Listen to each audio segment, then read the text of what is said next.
I'm Alan Thorpe. And I'm David Rogers, and together we host the WeatherPod. In each episode, we invite a leading expert to help investigate how public, private, and academic sectors can work together to produce weather information of value to business and society. Timely, accurate, and focused weather information and related services have enormous value across all areas of human activity. It can increase the efficiency and profitability of business, help save lives and improve safety on land, at sea and in the air, and predict the spread of life-threatening diseases. Now, as climate change increases the frequency and impact of extreme weather events, weather information is crucial to build social and economic resilience.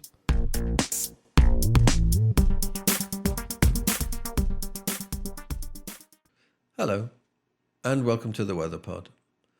Copernicus is the European Union's Earth observation programme, which is implemented in partnership with the European Space Agency, the European Organisation for the Exploitation of Meteorological Satellites, the European Centre for Medium-Range Weather Forecasts, EU agencies, and Mercator OCM.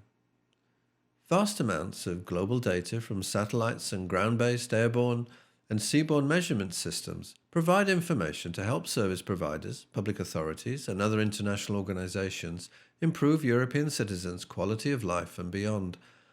The information services provided are free and openly accessible to users. One of these services is the Copernicus Climate Change Service, or C3S, which supports society by providing authoritative information about the past, present, and future climate in Europe and the rest of the world. The C3S mission is to support adaptation and mitigation policies of the EU by providing consistent and authoritative information about climate change. It offers free and open access to climate data and tools based on the best available science. The service is implemented on behalf of the EU by ECMWF. C3's director is Dr. Carlo Buentempo.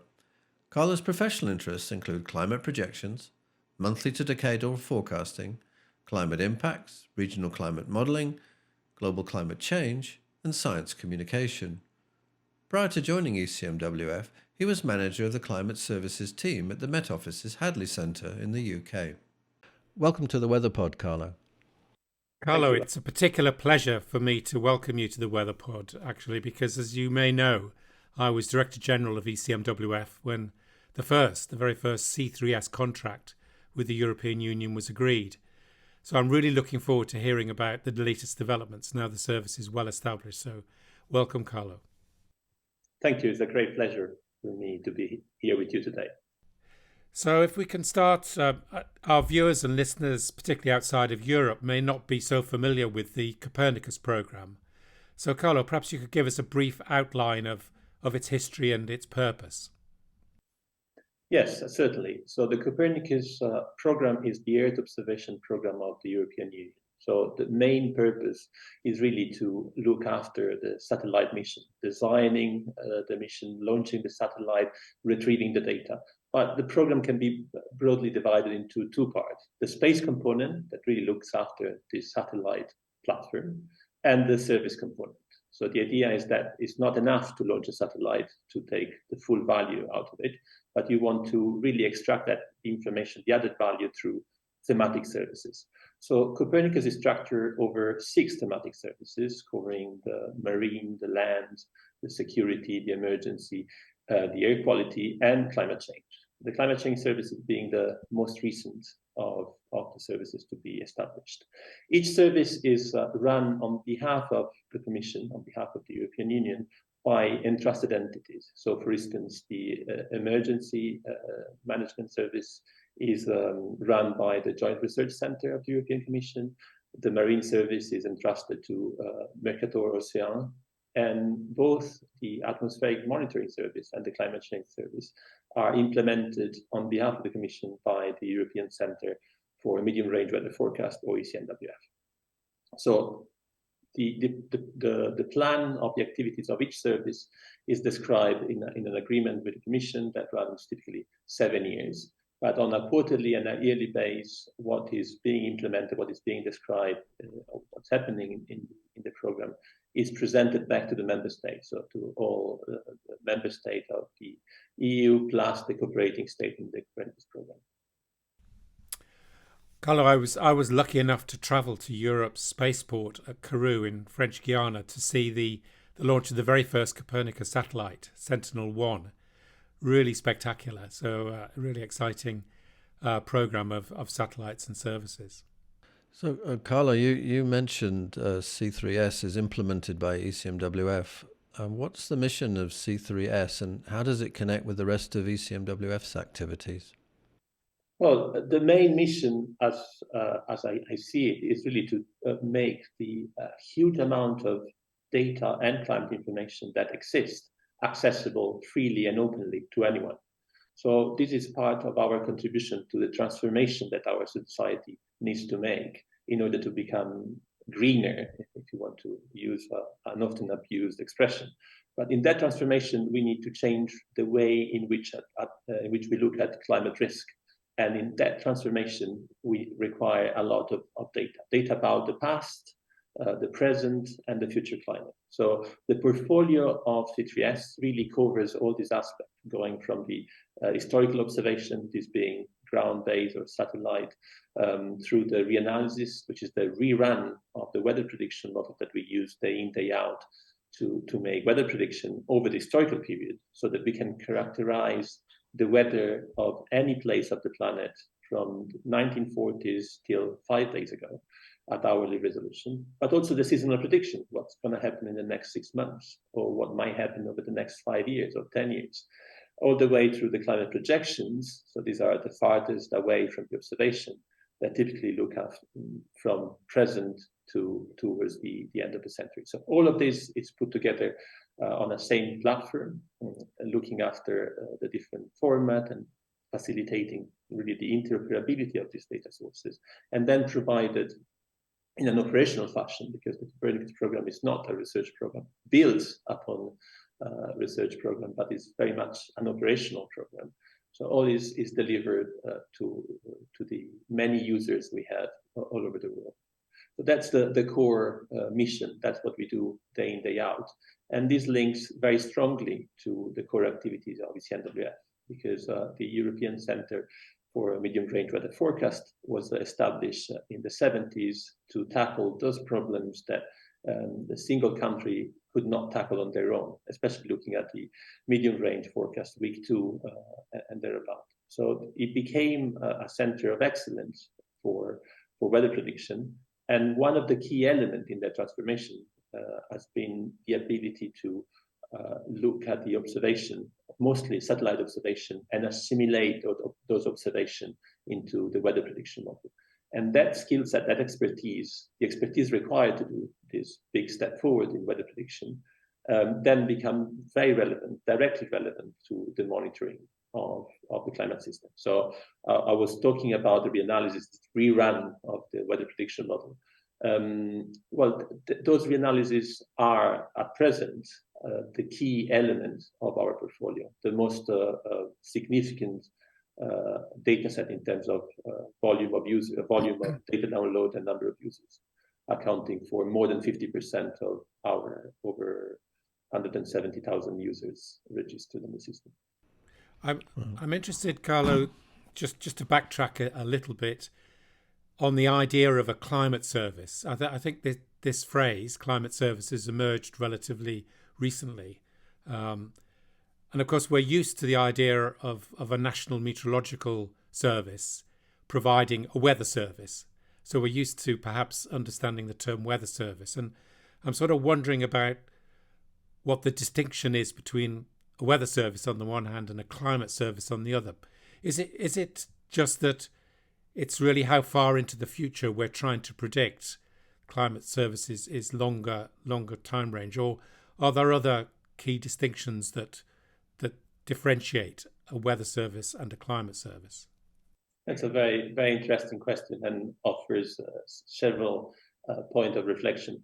I guess from a user point of view, there is really not such a distinction. It's a continuum. You look at the historical observation, you look at the weather prediction, and then you'll also put those in the context of a changing climate.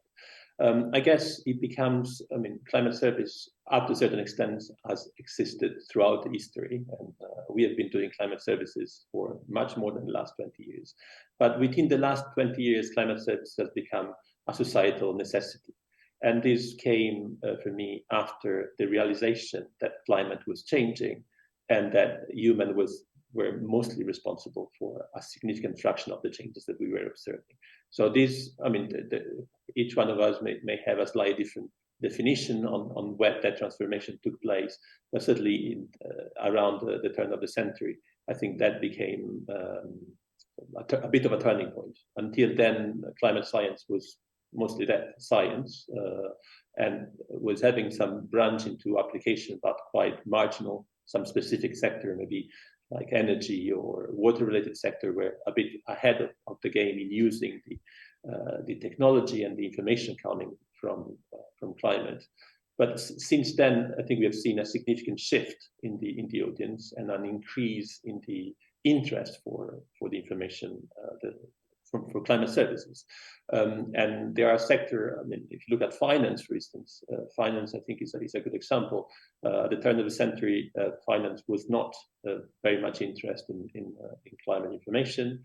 And nowadays, especially in Europe, the banking sector is very active in engaging with climate data, not just climate information in general, but really climate data, because there's been a shift in regulation. There are some necessity in terms of investment to put alongside any investment information about the risk of that investment. And part of that risk is also the climate component. So if you look at frameworks such as the Task Force on Climate-Related Financial Disclosure, then there are clear requirements in terms of the disclosing the assumption and the risk of specific investment. So that's just an example.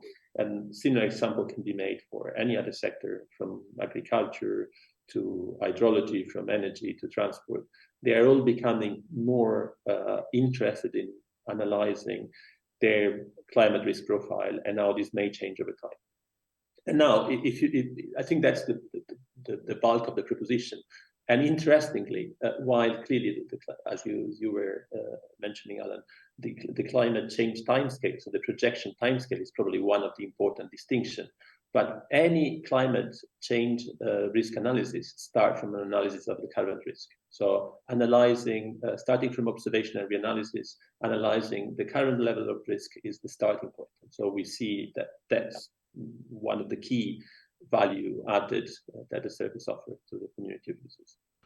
So related to that, do you see, I mean, obviously C3S is providing a service to anybody, and you've discussed that. Do you see it being kind of embedded in some meteorological services, that they're actually using it as a tool for them to then deliver services themselves, or is it really just direct C3S to the user rather than to another meteorological service? Yeah, I think there's been a bit of an evolution in that respect. When I joined C3S, I was responsible for a specific part of the program, that is the sectoral information system. And the idea of that was really to bridge the gap with a specific sector and deliver information that was relevant to that sector. But since then, I think we stepped back a bit, because we really see the value in intermediaries, so to speak, that are closer to the end users, and this being industries or public sectors. They take the information and the data we make available, freely available, and in such a way that can be reused for any sort of application. Take that as a starting point, and then they add value through a variety of means. Add values by increasing the resolution, or enriching with additional data sources, or meshing up the climate information with information on socioeconomic or vulnerability or the like. But also add value by transforming that data into something that is more directly relevant to the users that they deal with. And that last mile, that connection is really where most of the value is being added. And that's more difficult to mainstream or to generalize. So a programs such as Copernicus, I think, is very well suited to do the work behind to ensure that the transformation from a more research academic environment into operational product take place. But upon that platform, then many actors can build and deliver their value-added service. And that's the model we are following, also very closely working with the national med services. And we have seen a shift in many med services from being a bit dubious about C3S, and for sure, Alan remembers the discussion with some of the member states were not necessarily all supportive of the effort. And I think in the space of a few years, this has changed because they have seen the value that a program such as C3S can offer also to them. So, Carlo, you obviously have a great passion for this. So when did you actually take up your role as director, and what attracted you to the role? Well, interestingly, I was working at the Met Office at the Hadley Center at that time, and I was working on climate services. So my job was really to understand or define the question with the users, because that's, I think, in this last mile is the most important element. It's not to go there with a solution, but it's really to listen and understand what is their issue, what is their critical point, and then transform that issue into something that you can deal with in terms of climate data.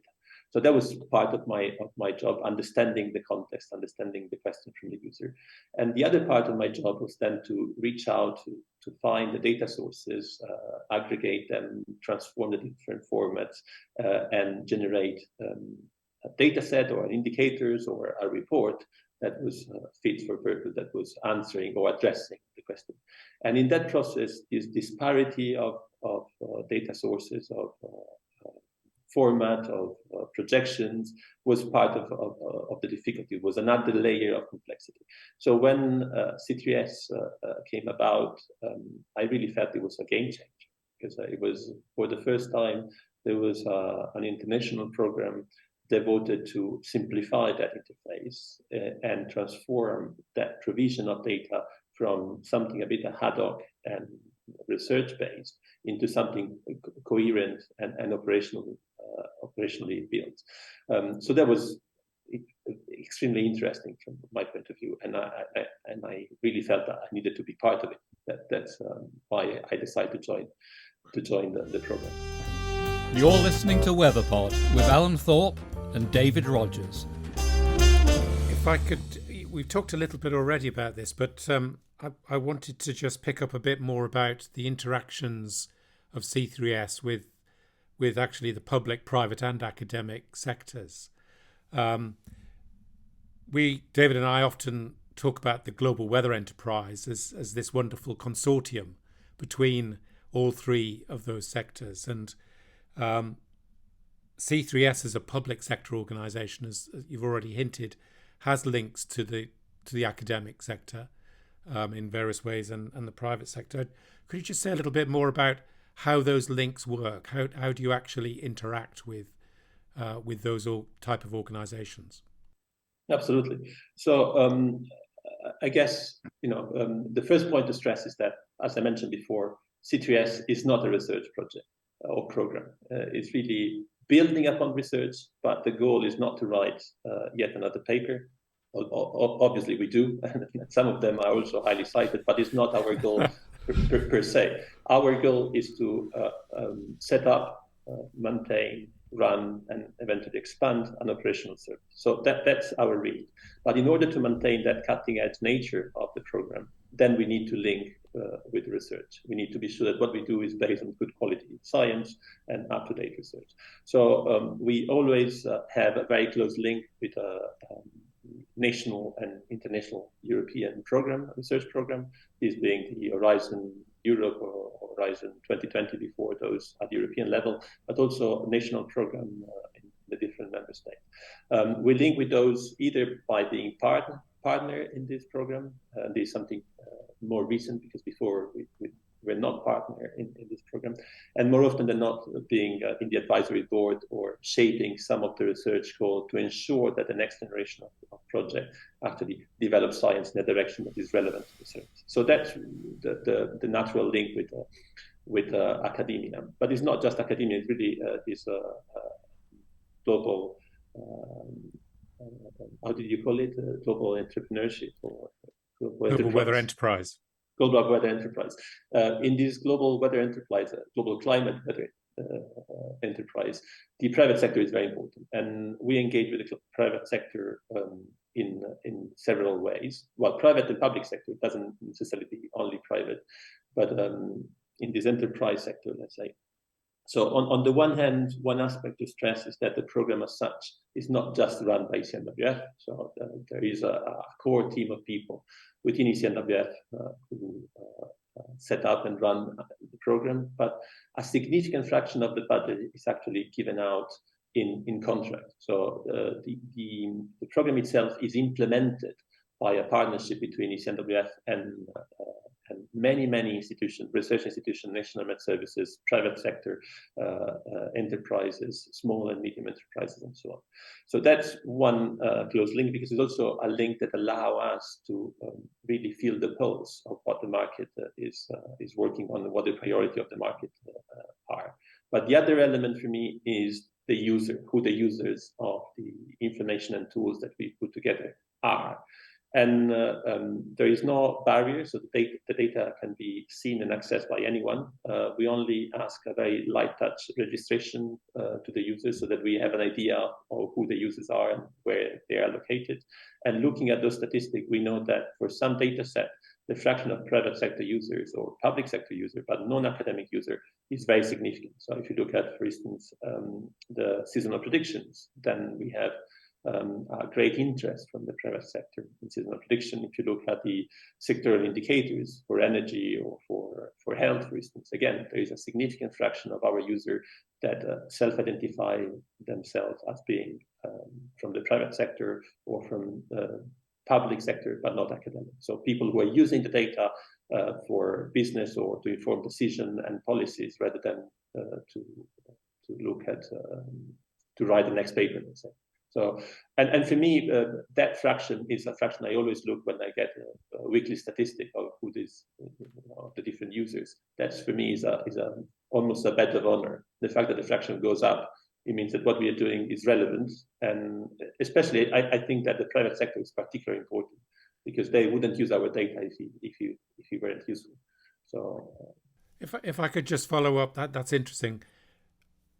To come back to what I was talking about earlier about the distinction between a weather service and a climate service, it just struck me that, of course, in the case of weather services, there is a highly competitive market of providers of weather services, not only the National Meteorological Services, but also many private sector companies that provide weather services to the end user, so to speak. And it's a very, in a sense, it's a very competitive market. So I'm sort of wondering, trying now to draw the analogy to the climate services. Do you see the same thing happening with climate services? In a sense, we've talked about C3S, but do you have competitors? Are there other climate services that are going to come into the market and to, in a sense, compete with you? It's a very good answer. It's a very good question, and I think it has a complex answer because if you look back, there's been a lot of discussion about this emerging climate service market, and has always looked like a slow starter. It's almost there, but never takes off. I feel that things are changing much more rapidly over the last few years, and what I was referring to before for the financial sector, for me, is a good example. When you start involving this big player, then the market almost develop overnight because there is really a requirement, there is a need. And so I think we are seeing that. There is one element that makes an important distinction, and is, for me, the nature of of the data. So one of the reasons the weather forecast or the weather market is so dynamic is also because there is a product that is constantly updated, and it's the weather forecast. So that space is incredibly competitive and is relatively easy to verify. You can say my model is better than your model, or my system is better than your system, and these are the scores, or you can calculate the score yourself.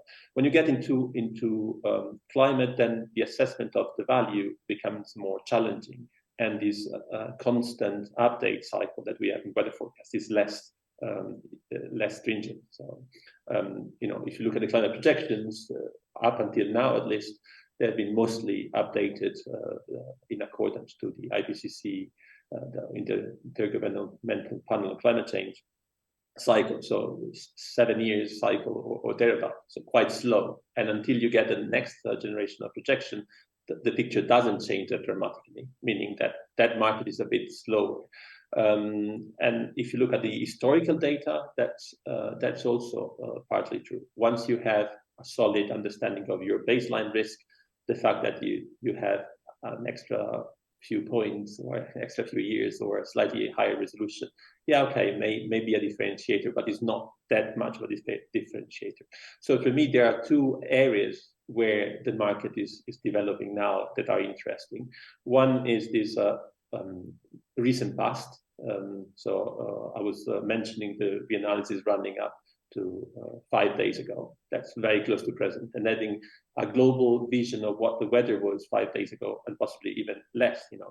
There is not technical reason. There are some operational reasons, but there are not technical reason why that couldn't be brought to 2 days ago or even a day ago. That actually is important, because if you have an up-to-date snapshot of the status of the atmosphere and the ocean, very recent one, then you can initialize your impact model. You can initialize your agricultural productivity model, your hydrological model, your coastal water quality model, and so on and so forth. So that's a space of competitiveness, and not only at the global level, but also at the regional and local level, because our global model at the moment is running at 30 kilometers. We are pushing it to lower that resolution, or to increase the resolution to something between 10 and 20. But still, for many impact assessment, then you want higher resolution, and there are a plethora of ways in which you can go from 20 kilometers to 500 meters. And so that's a competitive space. The other element is on the other side of present. So this was near past. I think the other element is near future. So not the weather prediction, because that's out of our remit, but sub-seasonal and then seasonal prediction. That's another space where you can make predictions. They are verifiable, and there is a growing interest from the users, so non-research users. And the fact that the seasonal predictions are often the single data set on our catalog, which has the highest fraction of private sector user, I think is a testimony of that interest. And the energy market in Europe this winter was very interested in the seasonal prediction, understanding whether the gas demand was going to increase or not, also for political reason or geopolitical reason. So that kind of information. Yeah. So you're giving the impression, I don't want to put words in your mouth, but that the market is actually ripe for the private sector to enter, to provide specific tailored or specific services in addition to what's produced by C3S. Yeah, and in some cases we are very aware of this existing already, and every time we find a new one of these actors, we happily invite them to our General Assembly and engage with them to ensure that what we are doing is fit for purpose, that they are happy with our product, or if they have suggestions, we're happy to listen to their suggestions so that we can improve our product. I know I made many references today to energy sector, but let me allow to make another one. But if you look at the wind resources, and there is these are the sector of renewable energy, and in particular wind is a heavy user of our data and there are commercial enterprises operating in that space for siting of new wind farm, for instance. You want to have to find the best possible location to have a good return on investment. And the International Renewable Energy Agency, that is based in Bonn, has actually used our data to make a very nice calculation of where it would be best to install wind and solar farm in Africa to maximize the production, and so to meet the growing need for energy of the continent. And in doing that, I think that's a very nice example of how the climatological information can be mashed up with other sources of data about socioeconomic, about infrastructure, because that calculation, so finding out what are the optimal locations, is not just driven by weather or by climate, is driven by existing infrastructure, access to or distance to villages and cities, and so on and so forth. That's the kind of... Yeah, so it's a lot less sort of competition with you as a provider of a service. It's more of your enabler of a very vibrant, competitive market for sort of downstream of you. And maybe that's a distinction between what we see at the weather scale, where there's, in a way, somewhat unnecessary competition at times for the same product, as opposed to developing new products and services downstream of the provider. I mean, we hear often, somebody wants to do a better job than ECMWF on the weather dimensions, and claim to do so, and that seems always a bit bogus, to say the least. But in this case, there's less of this idea of competing with you. You're providing freely available data. You're providing freely data that is enabling a lot of downstream products to be developed and utilized, as you've described. Yeah, I think there are some differences, but there are also some analogies, because also in the weather, I know of some of the claims about the competition with the global producing center, but in a sense, you can imagine the big center producing global forecast as being enabler of the downstream market. So a lot of the private sector operators and enterprises operating in the weather world actually do their job starting from information coming from one or more of the global producing center of weather predictions. So in that sense, I think that there is a similarity, because similar to that, also for the climate change service, or for the climate change proposition, there is a need for an investment in the generation of the information as a starting point, and over that initial proposition, then private or public sector enterprises can build their solution.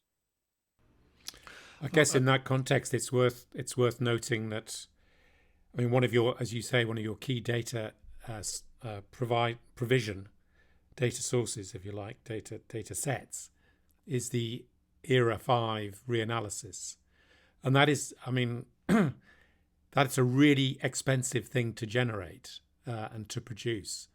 And it's great that a public sector organisation like ECMWF creates that data set from which a lot of things can be developed, a lot of services and products.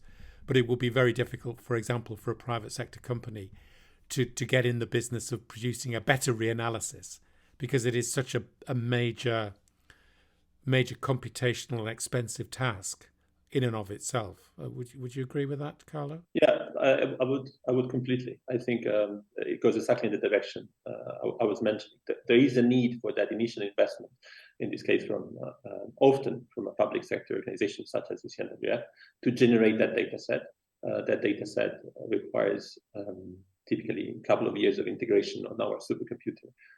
So it's a very significant investment, and probably an investment that many private sector companies wouldn't be prepared to do it upfront. And it also builds upon, it's not just the investment of running the system, it's also the investment over the years of generating a model that is able to reproduce the weather globally to a high level of accuracy and maintain the data simulation system. So there is a lot of background IPR, if you want, in that model. It's not just the integration of the supercomputer time that matters there. You're listening to WeatherPod with Alan Thorpe and David Rogers. That leads quite nicely to the next question. As you know, Carlo, much of our interest on the WeatherPod, which is supported by the World Bank, is how advances in science and technology can help low and middle income countries deal with the impacts of weather and climate change on business and society. And I'm really curious to know how we basically can use C3S outside of Europe and how it could be used more effectively by development partners such as the World Bank. Yeah, and that's a very good question. And in a sense, the first point to stress is that even now, C3S is used widely, not just in Europe. So if you look at the statistic, and they are available on the website if you're interested, there is a live page. You have to follow the live link that gets you to a page where there are information about where the users are and what is the current data download volume. And if you look at that page, you realize that Europe is often one of the region that has the highest number of users or the highest download, but it's not the only one, and it's not always the top one. Southeast Asia is another region that is very heavily represented in our ranking, as it is North America and some part of Africa. So in a sense, we are already reaching out, and South America, we are reaching out to communities well beyond Europe. I like to think that there is an intrinsic advantage for countries, in the global South, in the proposition of C3S, because one of the limiting factors has often been the bandwidth to access the data. So Alan was mentioning the reanalysis. So ERA 5 at present is around 10 petabyte of data. So that's a huge amount of data. It's a phenomenal amount of data. It's a billion, 10 to the 15 byte, or if you like music, if you were an MP3, would be an MP3 running from the end of the last ice age, a terabyte. So very large amount of data, right? And if you are interested in knowing what was the maximum wind in your little island in the middle of the ocean, then in the absence of a better way of handling that information, you will need to take all that amount of data, extracting the U and the V components, so east, west, north, south component of the wind, do the sum of the square, and then take a square root of it to get the wind speed. That's a lot of operation for something that is actually quite small. So the result you need at the end is really quite small. So if we can create, as we did, an infrastructure that does all that manipulation close to where the data sits, then you can retrieve your information as a wind speed in your little islands directly, and that requires much smaller bandwidth. So the fact that you are in a developed nation with a fiber optics, or in the middle of a desert with a flaky internet connection, doesn't prevent you from accessing that information. So I think that's a natural intrinsic advantage of the approach. That stimulates yet another idea in my mind about the distinction between weather and climate services. I mean,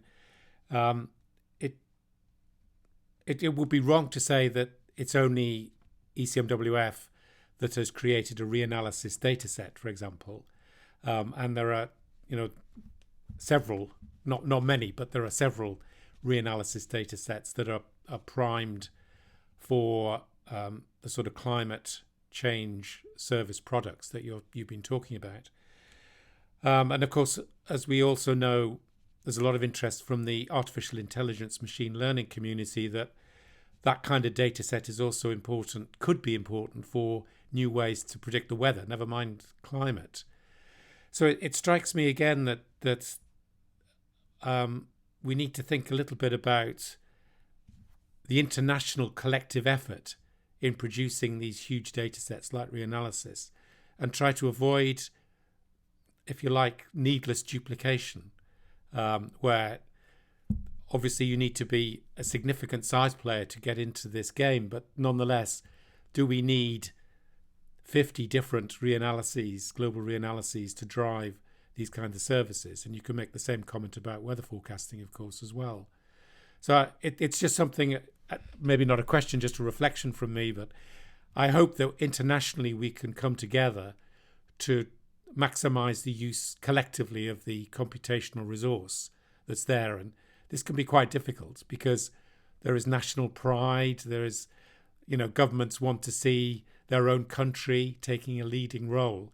So it's quite a difficult and complex organizational and political question. I don't know if you have any reflections on that, but just strikes me from what you've been saying as something we need to think about in the future.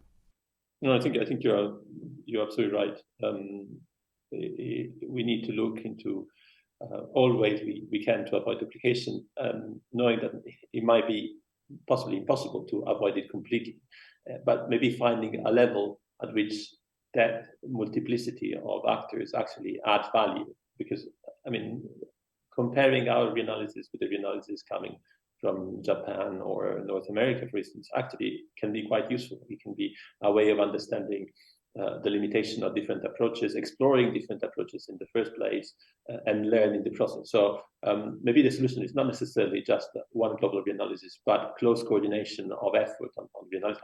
I'm talking about reanalysis, but the same argument can be made in other areas as well. Is maintain that visibility and coordination and cooperation with other entities. And I think that there has been a lot of development there. There's certainly a lot of communication on reanalysis. We had a conference, and now coming next year, the ECMWF seminar series would be focusing on reanalysis. So these are opportunities to build those linkages and to ensure that that coordination exists and we are working in the same direction.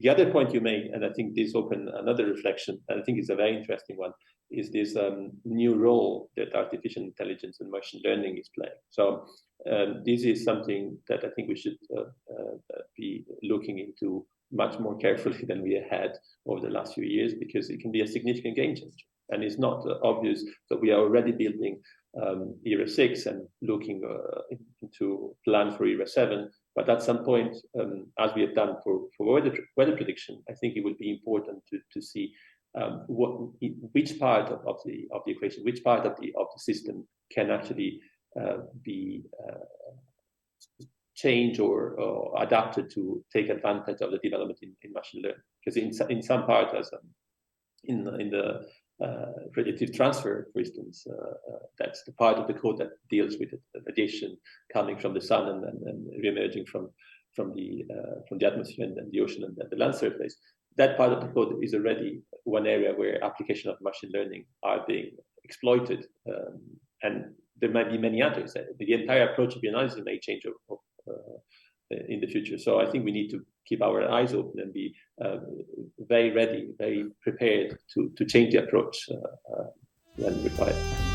You're listening to WeatherPod with Alan Thorpe and David Rogers. Carlo, at the moment there's considerable interest in general in the impacts of climate change, and right now there's a growing interest in what to do about the increasing risk of heat waves. And I'd like, perhaps it'll help our audience to understand how the service can be used if we look at a very specific example. How are we using C3S as a service that will help support our understanding of particularly urban heat waves? How is the system used? How is the service used? Okay, so let me divide the answer into two parts. One part is about the data set we have, and the other is in the direction of application or solution to address a specific problem. So if we start from the data set, then the portfolio of C3S is really structured on a logical time structure. So you have observation of the past. So some of those goes back to the late 19th century, and the effort there is trying to make all these observation, surface observation, ocean observation, over land and so on, available to everyone. But also reprocess and transform the information that comes from satellite into something that can be used. And to do that, we use the concept of essential climate variables, This is a concept of the GCOS, the Global Climate Observing System. And there's a list of 54 variables describing the climate system. And of these 54, we have 22 for which we have a climate data record. So some of this climate data record may be directly relevant to the heat waves, such as humidity or surface temperature or the like. Then we have the reanalysis, and we discussed about the reanalysis in this pod today. So this reconstruction of the past weather. And this is essential, for instance, if you want to analyze the risk of heat waves, because it gives you a description on any place of the planet of the weather of the past. So if you want to see, for instance, in a specific location, what is the percentage of time that that location is above a certain temperature threshold, or whether this frequency has changed over time, then you want to have this homogeneous time series as much as possible, extending as far back in time as possible. Then if you move next, then I guess what you are interested in for heat wave is to understand whether the risk in this specific year is higher or usual or higher or lower than usual. And in that sense, using the seasonal prediction, which are part of the portfolio, is also could be very useful. You know that, for instance, in El Niño year, and we are very likely to see one within the next 12 to 24 months. In a El Niño year, global temperature are higher, and some region of the world see a higher risk of heat wave as a consequence of that. So having that information beforehand can allow us to prepare better and respond with action on the ground. And then finally, the climate projection, which are also part of the portfolio, both the global projection and the regional projection allow any user to really see how that risk in the case of the heat wave may evolve over time. So, for instance, we have data set looking at the changes in heat wave risk in the projection over Europe, in this case, city by city, where you can see how much more frequent a certain kind of heat wave may become. So this is about the data set. Alongside the data set in the proposition of C3S, there is also this concept of applications. So there is a certain amount of cloud computing that is available for free for people to use. And this cloud computing layer is used to really transform the data into something that is more meaningful. So it's not just having a data set that is archived and can be interrogated, but maybe generating an index or generating a variable that is of interest of a specific community. So it's possible to write a small script to generate that index on the fly and generate the output. And there are some applications that have been designed already by us for the user to use. Some of these applications go exactly in the direction of heat wave. So there are specific applications, again, mostly focusing on Europe, but just because of the geographical scope of the program, but can be extended easily to other parts of the globe, looking at how specific risk evolve over time and generating maps or XY plots or something else altogether. So this is, in a nutshell, some of the ways in which the heat wave risk can be seen through the lens of the program. Thank you. Great. Well, I think we've probably come to the end of our discussion today. And Carlo, it just remains for me to thank you very much for joining us on the WeatherPod and sharing your considerable insights into climate services, and in particular the Copernicus Climate Change Service. I think it's become clear to a lot of people that it's a very valuable resource worldwide, and I hope that it will continue to be as successful as it has been recently. And I hope that those in our audience who didn't know much about the Copernicus program now have a better idea of its value, and particularly through C3S to decision makers, coping with climate change. Also, I just note that when we put this on our website, that we'll provide additional links to online material so that people who aren't exactly sure where to go for this week will actually have really some direct links to the key parts of the service. And thank you again, Carlo, for joining us today. Well, thank you both. Thank you, Alan and David, for this lovely conversation. And the good thing of Copernicus is that it also has a very simple URL, which is climate.copernicus.eu. So if you don't find your link in the WeatherPod or you struggle to find it, you can always follow this link. Thank you very much. Well, that concludes this episode of the WeatherPod. We hope you've enjoyed it. Alan and I will be back next month, and in the meantime, please give us your feedback via email to support@gweforum.org.